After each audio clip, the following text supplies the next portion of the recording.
Hello दोस्तों, कैसे हैं आप सब। मेरा नाम राधा है। मैं 32 साल की हूँ और सच कहूँ तो मेरे अंदर अभी भी वही आकर्षण है जो लड़कों को बहुत ज्यादा खींचता है। मेरी कमर पतली है, लेकिन नितंब थोड़े भरे भरे हैं जो चलते समय हल्का हल्का हिल हैं। मेरी आंखें बड़ी बड़ी हैं जो कभी कभी लोगों को अपनी ओर आकर्षित कर लेती हैं। मैं विधवा हूँ। मेरा पति 2.5 साल पहले एक दुर्घटना में चला गया था और अब मैं अपने ससुर जी के साथ रहती हूँ। वे मेरे लिए सब कुछ हैं, पिता जैसे, दोस्त जैसे और कभी कभी थोड़ा ज्यादा करीबी भी लगते हैं। आज मैं आपको अपनी एक कहानी सुनाने जा रही हूँ जो बस यात्रा के दौरान घटी थी। यह घटना उस दिन की है जब मैं और मेरे ससुर जी, जिनका नाम राम प्रसाद है, एक बस में सफर कर रहे थे। हमें गांव से शहर जाना था। एक रिश्तेदारी की शादी में शामिल होने के लिए बस पुरानी सरकारी वाली थी, जिसमें सीटें टूटी फूटी होती हैं और लोग एक दूसरे से सटकर बैठते हैं। सफर काफी लंबा था, लगभग 11 से 13 घंटे का, क्योंकि रास्ता पहाड़ी था और बस धीरे धीरे चलती थी। मैंने नीली रंग की साड़ी पहनी थी जो मेरे शरीर पर बहुत अच्छी लगती है। ससुर जी ने कुर्ता पायजामा पहना था। वे हमेशा ऐसे ही सादे लेकिन मजबूत दिखते हैं। उनकी उम्र करीब 58 साल की होगी, लेकिन शरीर अभी भी कसा हुआ है, जैसे गांव के मेहनती काम से बना हुआ हो। बस स्टैंड पर हम पहुंचे और बस में चढ़ गए। सीटें लगभग भरी हुई थी, लेकिन हमें साइड वाली 2 सीटें मिल गईं, जहां 2 लोग साथ बैठ सकते वे हैं। मैं खिड़की वाली सीट पर बैठी और ससुर जी मेरे बगल में। बस शुरू हुई और धीरे धीरे रफ्तार पकड़ने लगी। बाहर पहाड़ नजर आ रहे थे, हरे भरे, और हवा ठंडी ठंडी आ रही थी। मैंने ससुर जी से कहा, ससुर जी यह सफर बहुत लंबा है, थकान ना हो जाए। वे मुस्कुराए और बोले, बेटी तू चिंता मत कर, मैं तेरे साथ हूँ। अगर थकान लगे तो मेरे कंधे पर सिर रख लेना। उनकी ये बात सुनकर मुझे थोड़ा अजीब लगा, लेकिन अच्छा भी लगा। बस चलती रही और हम बातें करने लगे।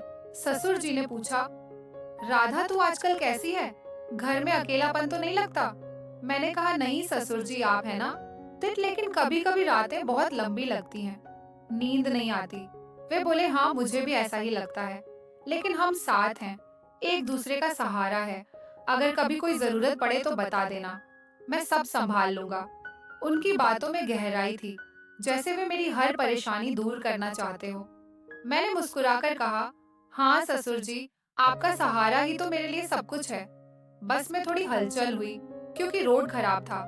बस हिचकोले खा रही थी और मैं इधर उधर हो रही थी। एक बार तो मैं ससुर जी की तरफ झुक गई और मेरा कंधा उनके कंधे से टकरा गया। वे बोले, आराम से बैठ बेटी, अगर जरूरत पड़े तो मेरी गोद में सिर रख ले। मैंने सोचा ये क्या बोल रहे हैं, लेकिन वे हंसते हुए बोले, मतलब मेरे पैरों पर नहीं, बस कंधे पर। मैं हंस पड़ी, लेकिन दिल में एक अजीब सी हलचल हुई। हालांकि असल में ससुर जी का मतलब सिर्फ आराम से था। समय बीतता रहा और बस में गर्मी बढ़ गई। मैंने साड़ी का पल्लू थोड़ा सरका लिया क्योंकि पसीना आ रहा था। ससुर जी ने देखा और बोले, गर्मी लग रही है ना, मैं हवा कर दूं। बस में पंखा कहाँ था, लेकिन वे अपनी कमीज से हवा करने लगे। उनकी हवा मेरे चेहरे पर और थोड़ी गले पर लग रही थी। मैंने कहा, ससुर जी आपकी हवा बड़ी अच्छी लग रही है। वे बोले, हाँ मैं जानता हूँ कैसे हवा देनी है जो आराम दे। बस आगे बढ़ती रही और हम खाने की बात करने लगे। मैंने घर से पराठे लाए थे। ससुर जी ने कहा, बेटी तुम मुझे खिलाओगी ना। मेरे हाथ थक गए हैं सफर से। मैंने हंसकर एक पराठा उनके मुंह में डाला और वे चबाते हुए बोले, वाह तेरे हाथों का स्वाद अलग ही है। फिर बस में अंधेरा होने लगा, क्योंकि शाम हो रही थी। लाइटें जल गईं। ससुर जी ने कहा, राधा अगर नींद आए तो सो जा, मैं जागता रहूंगा। मैंने कहा, नहीं ससुर जी, मुझे नींद नहीं आ रही। आप अपने बारे में कुछ बताइए, आपकी जिंदगी में क्या क्या हुआ। वे बताने लगे अपनी जवानी की कहानियां, कैसे गांव में काम करते थे, कैसे मेरे पति को बड़ा किया। लेकिन बीच बीच में वे कहते, बेटी तू मेरी तरह मजबूत बन, शरीर को कसा रख। मैंने पूछा, कैसे ससुर जी। वे बोले, रोज व्यायाम कर जैसे मैं करता हूँ, सुबह दौड़ना और शाम को थोड़ा वजन उठाना। उनकी बात सुनकर लगता था जैसे वे मेरे शरीर की बात कर रहे हों, लेकिन असल में वे सिर्फ सेहत की बात कर रहे थे। फिर बस एक ढाबे पर रुकी, लेकिन हम नहीं उतरे क्योंकि सीट छूट जाती। बस में ही बैठे रहे। वहां से कुछ लोग चढ़े और बस और ज्यादा भर गई। अब एक आदमी हमारे पास खड़ा था। ससुर जी ने कहा, बेटी तू खिड़की की तरफ सरक जा, मैं बीच में बैठता हूँ ताकि कोई तेरे करीब ना आए। उनकी यह देखभाल अच्छी लगी, लेकिन हम थोड़े और क्लोज हो गए। मेरी जांघ उनकी जांघ से छू रही थी क्योंकि सीट छोटी थी। मैंने कहा, ससुर जी थोड़ा टाइट हो गया है। वे बोले, हाँ लेकिन मैं संभाल लूंगा, तू आराम से रह। अगर दबाव पड़े तो बता देना, मैं एडजस्ट कर लूंगा। अब रात हो गई थी और बस चलती रही।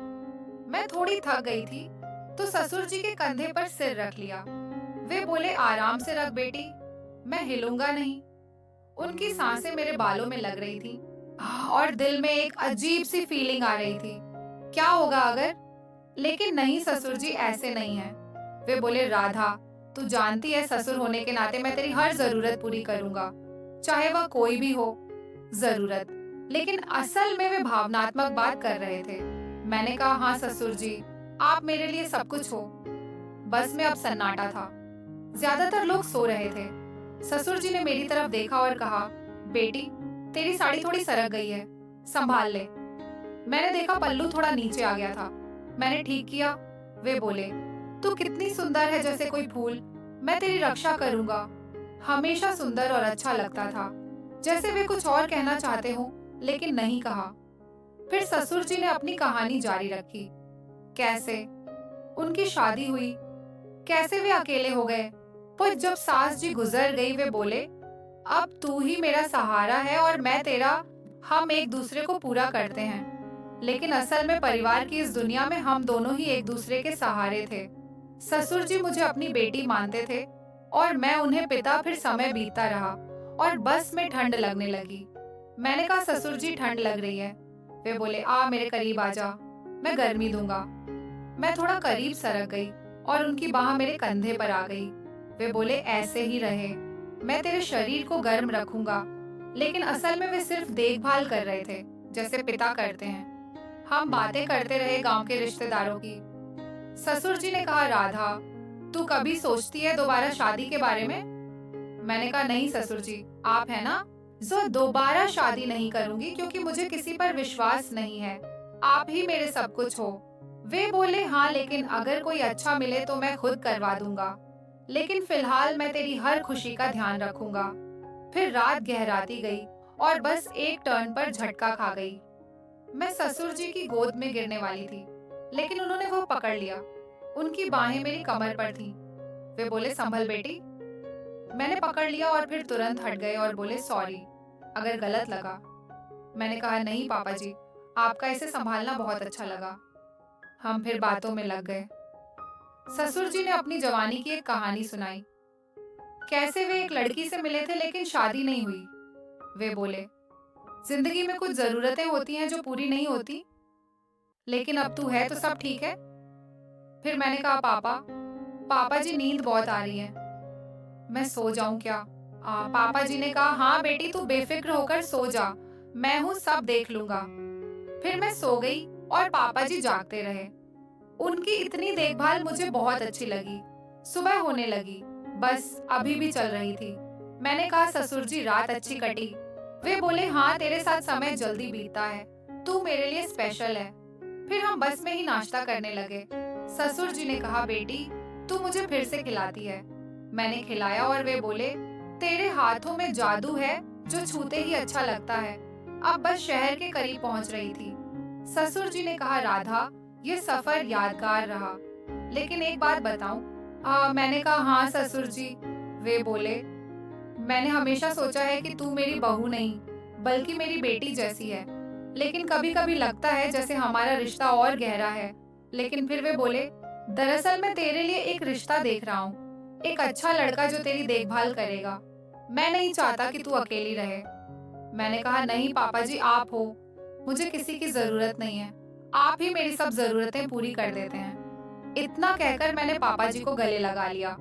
वे बोले, ठीक है, पहले हमें शादी पर जाने दो, फिर देखते हैं। फिर शहर पहुंचते पहुंचते बस रुक गई और हम उतरकर ऑटो लिया।